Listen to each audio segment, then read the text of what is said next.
नेपाल पोखरा की बात करें तो मोर देन 10,000 हेल्थ वर्कर वहाँ से पास हो गए। 100 इंटेक आज के डेट में है। उस 100 में भी 50 नेपाली स्टूडेंट है और 50 फॉरेनर है, जिसमें इंडियन, श्रीलंकन, मालदीव्स, अफ्रीकन, ये सारे बच्चे यहाँ पे पढ़ने आते हैं। क्योंकि डॉक्टर तो वो किसी भी कंट्री से बन के आ जाएगा। डॉक्टर कब अच्छा बन पाएगा? जब उसके पास सारे फैसिलिटीज अगर अवेलेबल हो जहाँ वो पढ़ने जा रहा है।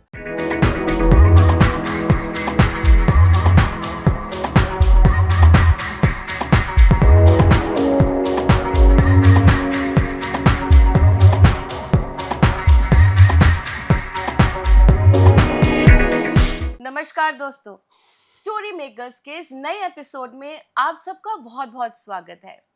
स्टोरी मेकर्स एक ऐसा प्रोग्राम जहां हम आपको मिलवाते हैं ऐसे लीडर्स से जो ना ही अपनी कहानी लिख रहे हैं बट अपनी कहानी के द्वारा बहुत सारे लोगों को इंस्पायर कर रहे हैं। आज हमारे बीच में जो गेस्ट हैं वो बहुत सारे बच्चों को अपनी स्टोरी से इंस्पायर कर चुके हैं और हाँ, उनको मेंटर भी कर रहे हैं। देश विदेश में उन बच्चों को भेज चुके हैं टू मेक देयर करियर। आज हम सब जानेंगे उनके द्वारा। आइए मिलते हैं सुदीप कुमार नायक जी से, जो कि फाउंडर एंड प्रेसिडेंट हैं WRC नेपाल और he is also the international admission head for Nepal Manipal college of medical sciences. जी हाँ दोस्तों, आज हम सब जानेंगे कि किस तरह से हम अपनी मेडिकल जर्नी या कहा जाता है कि किस तरह से MBBS करने के लिए हम नेपाल या बाकी यूनिवर्सिटीज जा सकते हैं। आपका बहुत बहुत स्वागत है Sudeep ji. It's such a pleasure. तो मैं सबसे पहले जानना चाहूँगी कि आपको यहाँ दिल्ली आके कैसा लग रहा है, यहाँ का वेदर, और आप नेपाल से आए इतने खूबसूरत वेदर से, तो आपको आज कैसा लग रहा है यहाँ के? हालांकि नेपाल से अगर हम लोग बात करें, अगर स्पेशली काठमांडू से बात करें, थोड़ा तो गर्मी है, बट नेपाल और इंडिया में ज़्यादा फर्क नहीं है। अगर हम लोग नेपाल के बहुत सारे पार्ट, जनकपुर हो गए, विराटनगर, बीरगंज, ये डिफरेंट सिटी में अगर हम लोग देखते हैं तो सेम दिल्ली जैसा ही वेदर है। इसलिए मुझे यहाँ के उतना ज़्यादा अलग कंट्री में जैसे गया वैसा फील नहीं हुआ। और दूसरा, जैसे एक दूसरे घर पे जा रहा हूँ मैं, सोचो यहाँ आने के लिए ना तो मुझे पासपोर्ट की ज़रूरत पड़ी, ना तो वीज़ा की ज़रूरत हुई। यहाँ आने के बाद वही खाना खा रहा हूँ जो मैं घर से खा के आया था। मीन्स एक दूसरे घर में आ रहा हूँ। मेरे लिए कोई अलग दूसरे कंट्री में आया जैसे मुझे फील नहीं हुआ। हालांकि गर्मी तो है यहाँ थोड़ा ज़्यादा, जो एडजस्ट कर सकते हैं हम लोग। एग्जैक्टली। तो you feel like a home. True true true, it's a second home, I can tell. Wonderful.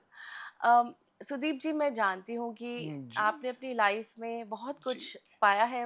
we've known your story, लेकिन आज मैं सबसे स्पेसिफिकली बात करना चाहती हूँ स्टूडेंट्स के लिए, क्योंकि ये हमारा एक स्टूडेंट स्पेसिफिक ही प्रोग्राम है। नेपाल यूनिवर्सिटी में जैसे कि आप एक एडमिशन हेड हैं, तो ऐसा क्यों है कि जो हमारे इंडिया के स्टूडेंट्स हैं उनके लिए वो यूनिवर्सिटी सही होगी, और क्या फ़ायदा होगा अगर वो नेपाल जाएं? सबसे पहले तो मैं सिमरन, मैंने आपको और ये जो आप जितने भी जो मेरे दर्शक हैं इन सबको मैं धन्यवाद देना चाहूँगा कि आज मुझे ये आपने अपॉर्चुनिटी दिया कि मैं इस आपके चैनल के माध्यम से जितने भी लोग, जो बच्चे जो MBBS पढ़ना चाहते हैं, जो पेरेंट्स अपने बच्चे के लिए सपना अभी डॉक्टर बनाना चाहते हैं, इन सब के लिए आज का ये प्रोग्राम बहुत हेल्पफुल हो सकता है। Absolutely. आपको मालूम है कि हर साल 23 लाख बच्चे के आसपास नीट के एग्जाम देते हैं। जी जी जी।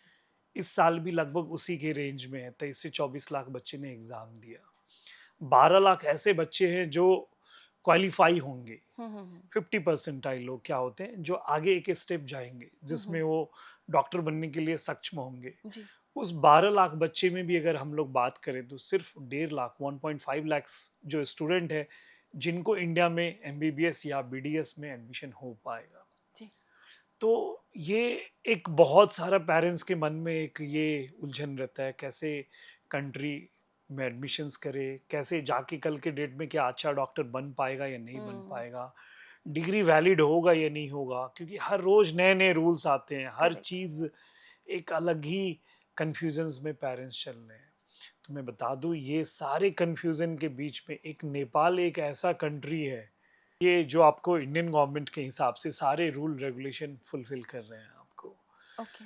एक इंडियन गवर्नमेंट ने एक रूल निकाला था 2021 18 नवंबर, एक एफएमजीएल 2021 एक गाइडलाइंस निकाला था अपने राजपत्र में कि कैसे बच्चे को डॉक्टर इंडिया में पढ़ना चाहिए और कैसे बच्चे को बाहर जाना चाहिए। जी। तो जो पहला गाइडलाइंस है, जो अगर हम लोग बात करें तो मिनिमम 4.5 साल का थ्योरी, 1 साल का इंटर्नशिप होना चाहिए। मीन्स 5.5 साल से नीचे का कोर्स अगर वो एमबीबीएस पॉसिबल। पढ़ने जा रहे हैं तो कल उनका डिग्री यहाँ पे वैलिड नहीं होगा। हम्म। दूसरा चीज उन्होंने बहुत अपने लफ्ज में बहुत और बार बार रिपीटेड, अगर हम लोग देखें 2 दिन पहले भी उन्होंने 19 में 2025 को भी फिर से उन्होंने यही गाइडलाइंस को रिपीट किया।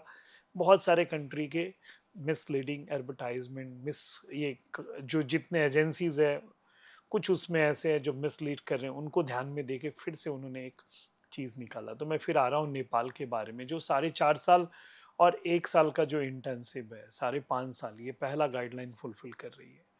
दूसरा, मीडियम ऑफ इंस्ट्रक्शन इंग्लिश होना चाहिए। इंडियन गवर्नमेंट बोले आप अगर आप पढ़ने जा रहे हो तो आपका जो मीडियम ऑफ इंस्ट्रक्शन शुड भी इंग्लिश।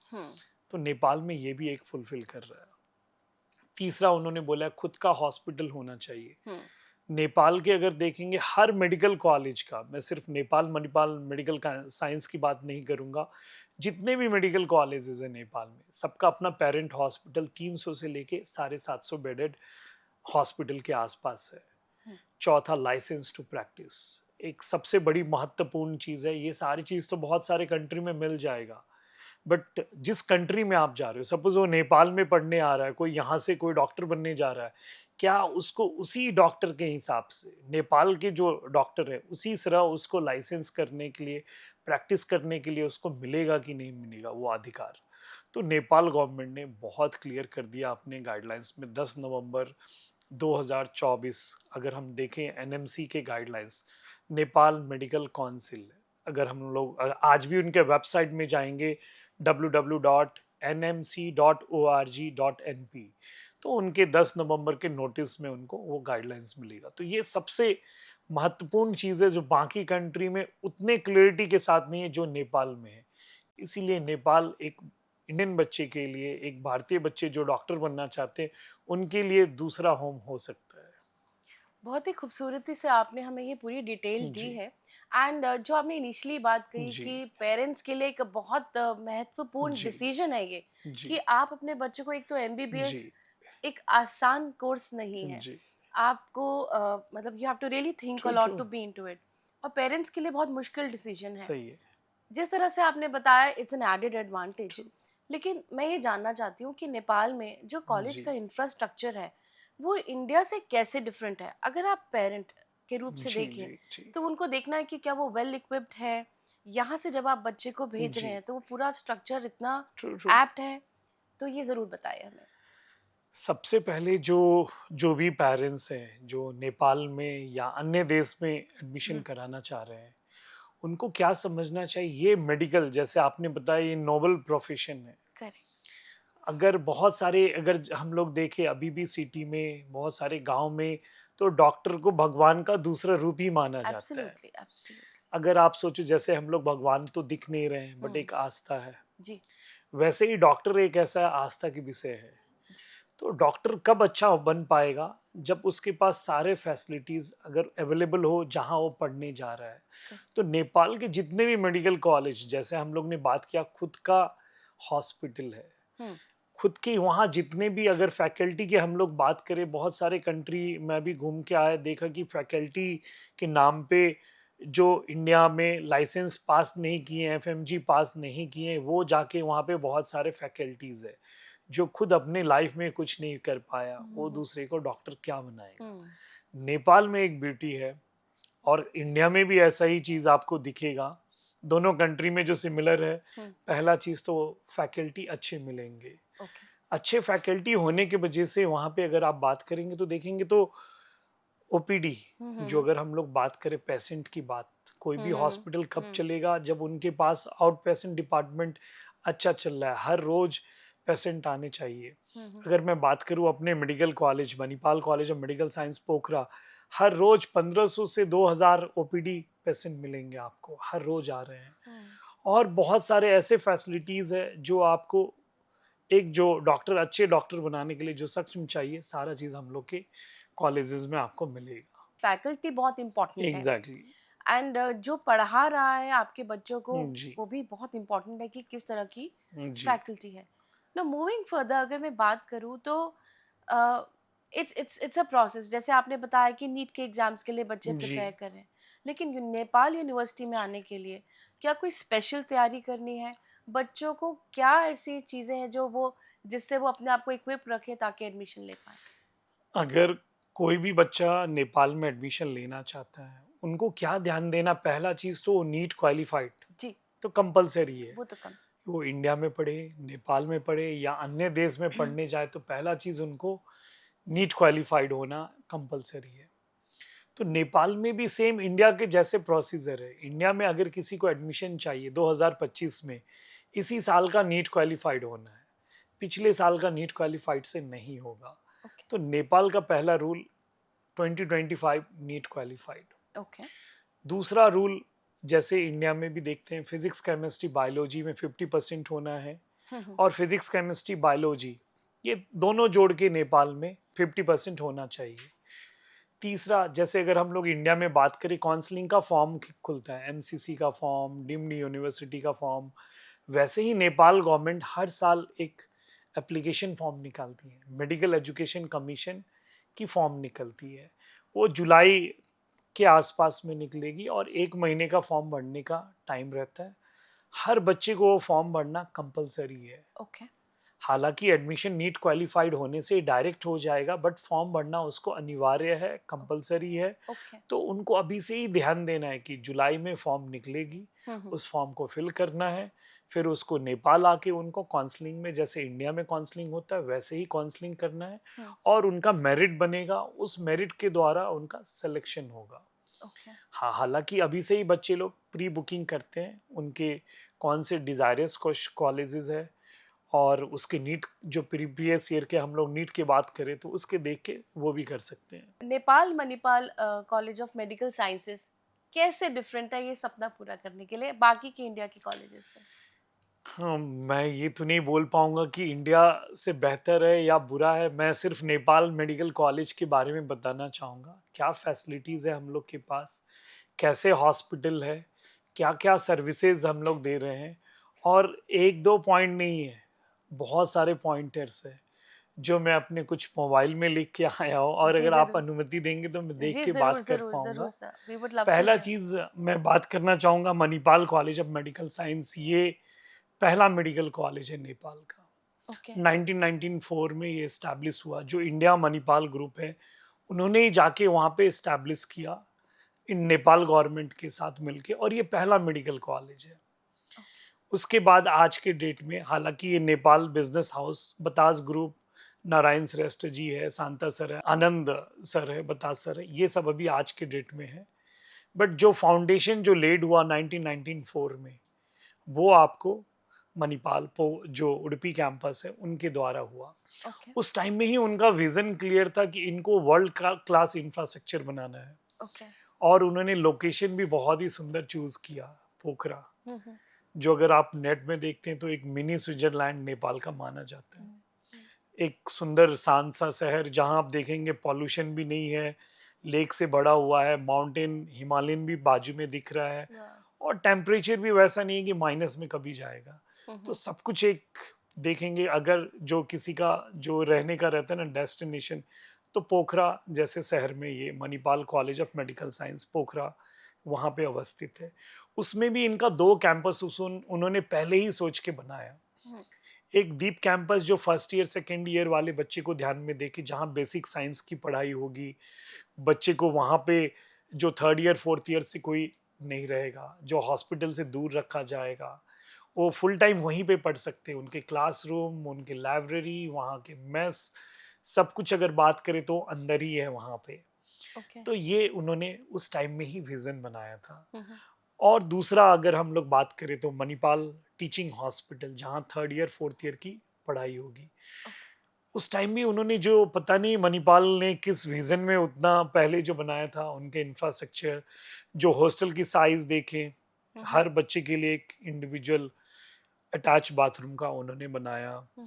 उनके जो बिल्टअप एरिया उस टाइम में 5 लाख स्क्वायर फीट, आप सोच हम्म। सकते हो 30 साल पुराना कैंपस। उस टाइम में उनका विजन वहां पे जाके नेपाल में इतना बड़ा कैंपस बनाना, तो एक बहुत सुंदर कैंपस है। और अगर हम लोग बात करें हॉस्पिटल की सर्विसेज में, एक नहीं अनेक सर्विसेज है जो मैं इसीलिए थोड़ा सा, और आज के डेट में सिर्फ एमबीबीएस नहीं, वहाँ पे एमबीबीएस के बाद एमडी, डीएम, डीएम में भी हम लोग के पास DM cardiology, nephrology, DM gastrology, MD internal medicine, MD OBG, MD paediatric, MD anaesthesia, MD radiology और एमडी साइकेट्रिक जैसे कोर्सेज भी एमबीबीएस के साथ होता है।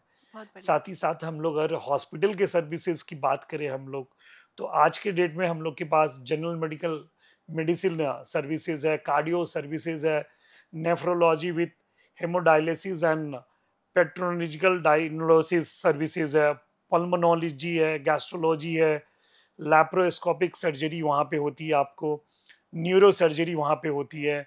उतना ही नहीं, यूरोलॉजी सर्विसेज के साथ साथ अगर हम लोग बात करें तो medical and surgical oncology, cancer की जो देखते ट्रीटमेंट्स। हैं ट्रीटमेंट वहाँ पे होते हैं आपको। पेडियाट्रिक एंड न्यूरोटोलॉजी सर्विसेज जो बच्चे लोग के लिए, वहाँ पे वो भी सर्विसेज है। Orthopaedics with trauma and joint replacement, अगर हम लोग मणिपाल की बात करें तो वहाँ पे जॉइंट रिप्लेसमेंट की भी सर्विसेज हम लोग दे रहे हैं। साथ ही साथ ENT, head and neck surgery, इन सब के लिए भी हम लोग सर्जरी का हाँ। वहाँ पे अलग से डिपार्टमेंट है। और ओरल मैक्सियोलॉजी, जो अगर फेस का हम लोग बात करें, वो भी आपका वो डेंटल सर्जरी वहाँ पे मिल जाएगा। साइकेट्री के लिए अलग से है, dermatology with venology and laser cosmetic procedure, वो भी वहाँ पे लेजर ट्रीटमेंट भी हम लोग के सर्विसेज में आते हैं। पेन मैनेजमेंट क्लिनिक, अगर आपका एक्सट्रीम पेन का है, उसके लिए अलग से डिपार्टमेंट वहाँ पे रखा है। तो बहुत सारे ऐसे सर्विसेज है जो, बहुत सारे अनगिनत सर्विसेज है आज के डेट में।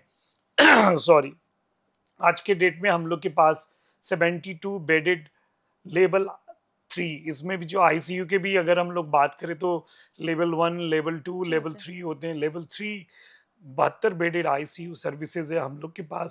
साथ ही साथ CCU, semi CCU, HDU, neuro ICU, NICU, PICU, SICU, ortho SICU, ये सारे सर्विसेज हम लोग के पास है। CT scan, MRI, X ray, DR CR, cath lab जैसे सर्विसेज है। डिजिटल मैमोग्राफी, अल्ट्रासोनीग्राफी, यूएसजी जिसको हम लोग बोलते हैं, ये सारी चीज हम लोग के पास लेटेस्ट टेक्नोलॉजी आपको मिलेगा। तो और भी अनगणित है जो मुझे मुझे लगता है यहाँ पे करूँ तो 20 मिनट चले जाएंगे। हम्म। और तो ये सारी चीज आपको डिफरेंट मिलेंगे।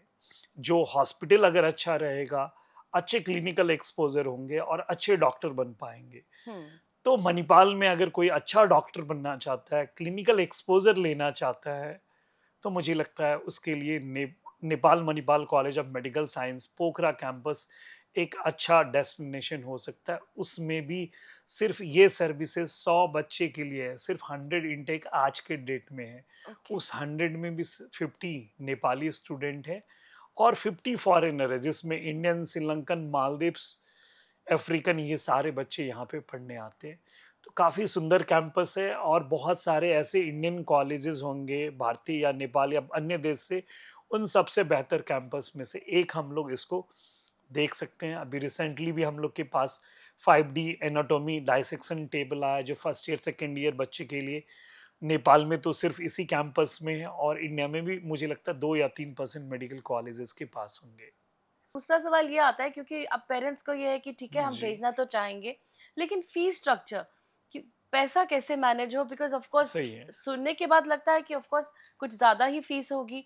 तो क्या हमारे पास जी, फाइनेंशियल एड्स हैं बच्चों के लिए, कोई स्कॉलरशिप स्कीम है, या आप उन बच्चों की कोई हेल्प है जो फाइनेंशियली इतने अप टू डेट नहीं है, तो सही किसी बोल तरह रहे की हो। उनको मदद हो सके?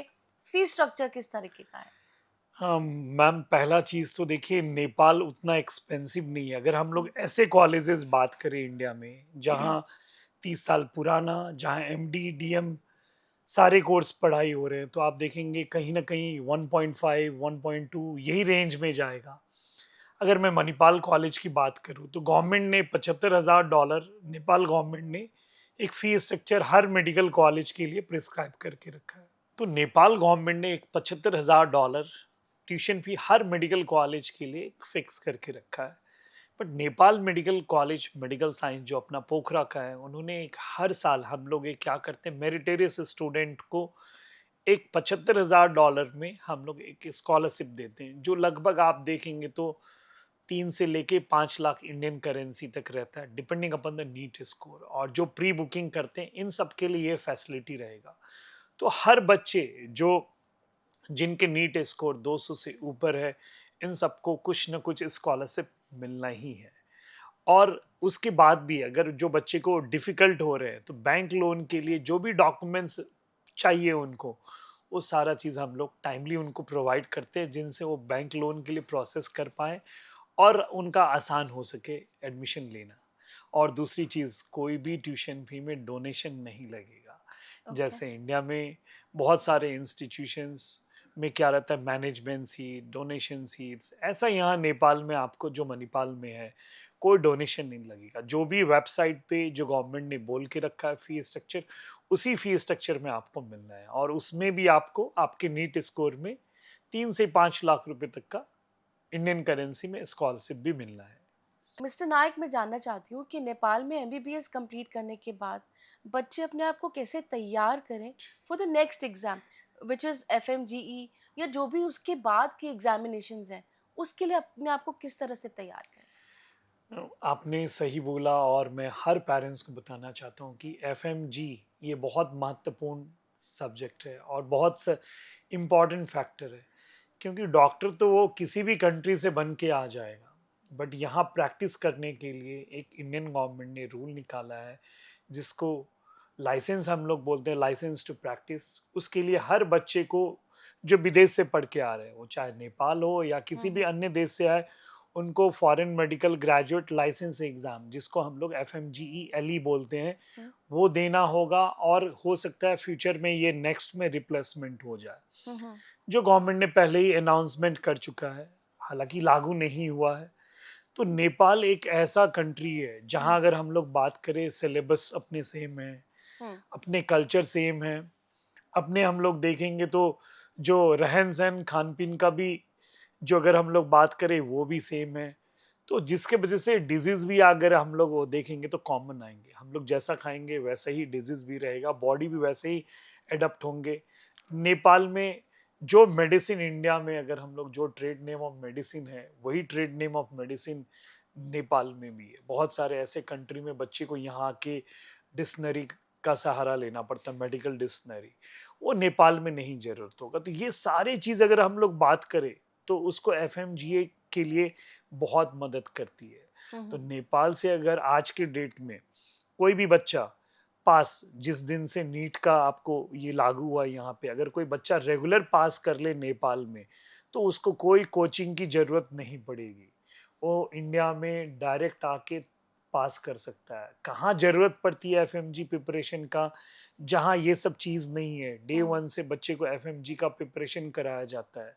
डॉक्टर जो सिलेबस है उसको छोड़ के ये सब चीज़ पे, लाइसेंस पे फोकस करते हैं। हम्म। तो नेपाल में हर पेरेंट्स को ये देखना चाहिए कि मणिपाल कॉलेज में या नेपाल के अच्छे इंस्टीट्यूशन जहाँ भी भेजते हैं आप, FMG के लिए आप चिंता छोड़ दीजिए। एमबीबीएस कर लिया, लेकिन अब क्या बच्चों के लिए इंडिया में आके ऑप्शंस हैं करियर ऑप्शंस को लेके? हम स्टूडेंट्स के बारे में अगर जानना चाहें जिन्होंने एमबीबीएस नेपाल से जी, कर लिया, तो उनके लिए करियर ऑप्शंस कहाँ कहाँ पे हैं? Where all they can apply for their being a doctor, वो कहाँ कहाँ अप्लाई कर सकते हैं?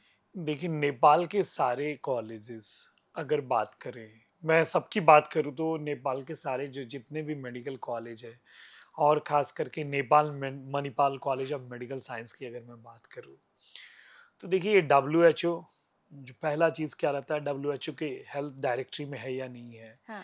ECFMG है या नहीं है, फाइमर में है या नहीं है। तो ये सारे चीज जितने भी मेडिकल कॉलेज अगर देखें नेपाल के, जो कैटेगरी 1 के हैं, सारे इन सब के लिए रिकॉग्नाइज है। वो इंडिया में भी प्रैक्टिस कर सकता है, यूएसएमली का एग्ज़ाम देके अमेरिका में यूएसए में भी जाके काम कर सकता है। और बहुत सारे ऐसे सक्सेस स्टोरीज है जो आपको दिखेगा। पाल पोखरा की बात करें तो मोर देन 10,000 हेल्थ वर्कर वहाँ से पास हो गए। डॉक्टर 800 से ज़्यादा इंडियन डॉक्टर या 1000 के आसपास होंगे जो इंडिया में अच्छे हॉस्पिटल में काम कर रहे हैं। तो एक तो जॉब अपॉर्चुनिटी जो अपने फील्ड में ही मिल गया। फर्दर वो एलिजिबल है कि कल के डेट में फर्दर स्टडीज कर पाए, एमडी एमएस कर पाए, डीएम कर पाए। नेपाल में भी कर सकता है, सर्टेन रूल रेगुलेशंस है उसको फुलफिल करके। दूसरा, इंडिया में भी वो प्रैक्टिस कर सकता है, फर्दर री एजुकेशन के लिए जा सकता है और अदर कंट्री में भी उसके पास बहुत सारे अपॉर्चुनिटी खुल गए। बट इन सबसे पहले एफएमजी लाइसेंस को पास करना होगा, जो नेपाल से पढ़ने के बाद आसान है। बिसाइड्स दी नेपाल मेडिकल साइंस कॉलेज का, नायक जी आप एक मेंटर हैं, बहुत सारे बच्चों को फॉरेन स्टडीज के लिए आप काउंसिल भी कर चुके हैं, काफ़ी स्टूडेंट से मिलते हैं। डेफिनेटली आप नेपाल से हैं तो आपको लगेगा कि बच्चों को मैं नेपाल ही बुलाऊं। लेकिन अभी यहाँ पे मैं बात करना चाहती हूँ उन स्टूडेंट्स को लेके जिनके लिए एक बहुत बड़ा सपना है, क्योंकि जैसे हमने बात करी डॉक्टर बनना एक नोबल प्रोफेशन है और बचपन से ही आपके मन में पेरेंट्स का सपना होता है, बच्चों का होता है। तो आज आपकी वो एडवाइस उन बच्चों के लिए एज अ मेंटर क्या होगी कि वो अपनी इस जर्नी की शुरुआत कैसे, किस तरह से करें, अपने मानसिक संतुलन कैसे बनाए रखें? वो एक एडवाइस फ्रॉम द मेंटर क्या होगी? कि अगर आप डॉक्टर बनाना चाहते हैं अपने बच्चे को, तो पहला चीज आप अपने बच्चे को देखिए क्या सही में वो डॉक्टर बनने का कैपेबल है या नहीं। आप उसको जबरदस्ती फोर्स नहीं करिए। उसके फिजिक्स, केमिस्ट्री, बायोलॉजी जो 12th में मार्क्स कैसा है, उनके नीट में स्कोर कैसे हैं, वो डिज़ायरस है कि नहीं आगे फर्दर हार्ड वर्किंग करने के लिए, उसका राइटिंग स्पीड कितना है, मेमोरी करने का कैपेबिलिटी कितना है, इन सबको ध्यान दे के आप डिसीजन ले कि उसको डॉक्टर बनाना चाहिए या नहीं चाहिए। ये नहीं कि कल जाके वो स्ट्रगल करे। ये लंबा जर्नी है, 10 साल का जर्नी है। एमबीबीएस पढ़ेंगे, फिर इंटर्नशिप करेंगे, फिर आपको एमडीएमएस करेंगे, फिर जाके उनको कहीं अच्छा जॉब मिल पाएगा। तो ये लंबा जर्नी है, बहुत सारे अभी भी डिसीजन ले सकते हैं। तो ये चीज़ उनको ध्यान देना है। दूसरा चीज़ उनको ध्यान देना, जहाँ भी भेज रहे हैं, जिस कंट्री में भी भेज रहे हैं, क्या उस कंट्री वो एनएमसी जो गाइडलाइंस जो इंडियन गवर्नमेंट बार बार अपने नोटिफिकेशन में निकाल रहे हैं कि बच्चे सावधान, गार्जियन सावधान, वो एफएमजी एनएमसी के गाइडलाइंस फुलफिल कर रहे हैं नहीं कर रहे हैं। क्योंकि गवर्नमेंट एकदम क्लियर है इस बार कि अगर 2021 के बाद जितने भी बच्चे जा रहे हैं उसको एनएमसी गाइडलाइंस फुलफिल करना होगा। उनके तहत ही आप अपने कॉलेज चूज करिए, नहीं करेंगे तो यहाँ पे आपको प्रैक्टिस करने नहीं देंगे। दूसरा चीज़ वो पेरेंट्स को ध्यान देना चाहिए।